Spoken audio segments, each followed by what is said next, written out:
Bonjour à tous, alors aujourd'hui comme vous voyez division euclidienne de polynômes, c'est un peu la suite de ce qu'on a fait précédemment. On avait fait une division euclidienne par un polynôme de degré 2 comme ici, mais dont on avait deux racines distinctes.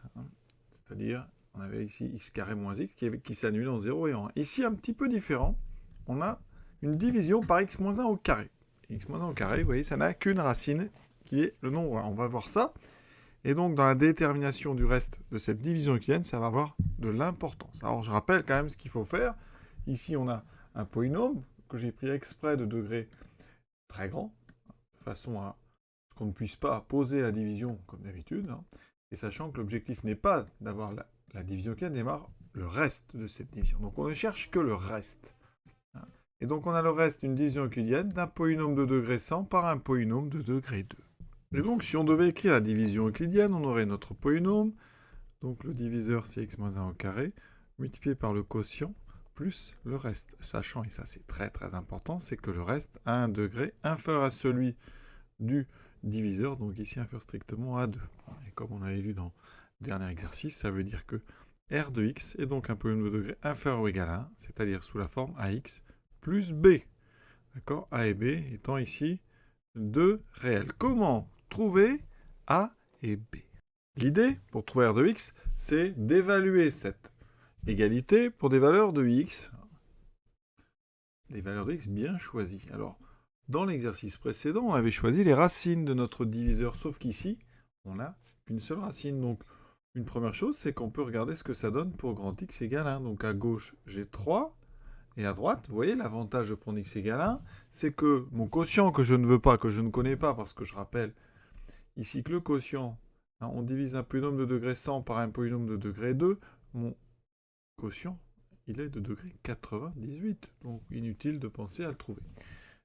Quand je remplace x par 1, qu'est-ce qui se passe? X moins 1 au carré vaut 0. Donc, ici, je trouve 0 au carré fois q de 1 plus ici r de 1, c'est-à-dire a fois 1 plus b, donc a plus b. Et 0 fois q de 1, vous voyez, ça fait 0, donc on n'a pas besoin de connaître ici l'image de 1 par q, c'est-à-dire on n'a pas besoin de connaître q de x pour faire ça, ça veut dire que a plus b est égal à 3. Le problème, c'est qu'on a deux inconnus et on n'a pour l'instant qu'une relation. Et là, contrairement à l'exercice précédent, on ne peut pas utiliser une autre racine puisqu'on n'en a qu'une. Donc là, on est un petit peu embêté. Donc l'idée, je vous laisse y réfléchir 2 secondes, à la rigueur, vous pouvez mettre pause et essayer de réfléchir comment utiliser de façon astucieuse le fait que x-1 est au carré. Le secret, il réside dans la dérivation. Quand on dérive x-1 au carré, on utilise, et là je vais rappeler parce que certains ont un petit peu de mal avec ce genre de formule, la dérivée de u puissance n. C'est n u' de u puissance n moins 1. Alors nous ici, c'est très bien parce que on va utiliser x-1. X-1, sa dérivée c'est 1. Donc quand on dérive x-1 au carré, on a donc deux fois la dérivée de x-1 qui fait 1, et donc deux fois x-1. D'accord? Et ce qui est intéressant, c'est que la dérivée s'annule elle aussi en 1. C'est-à-dire que quand on a x-1 puissance quelque chose, la dérivée s'annule encore.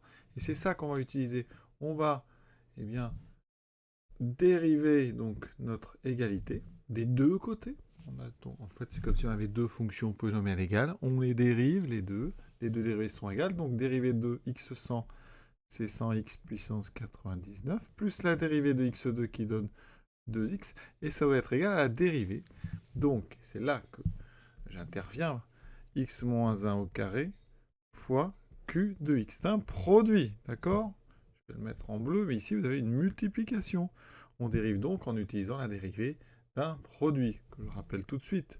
uv', c'est u' v plus u v'. Donc, si je dérive ça, eh bien, j'aurai donc, en dérivant, je dérive un produit. La dérivée d'x moins 1 au carré, je vous ai dit, c'est 2 fois x moins 1 fois q de x plus x moins 1 au carré fois la dérivée de q. Q' de x. Alors là, vous me dites, mais je ne connais pas Q', puisque je ne connais même pas Q. Eh bien, ça n'est pas grave. Parce que quand on va écrire donc notre ligne, en ayant dérivé des deux côtés, eh bien, le fait que x moins 1 annule, que 1 annule aussi la dérivée de exponent carré, eh bien c'est intéressant. Alors ici, je n'ai pas encore dérivé r de x. La dérivée d'r de x, c'est a, d'accord? Et maintenant, on évalue encore pour x égale 1. À gauche, eh bien ça fait 102.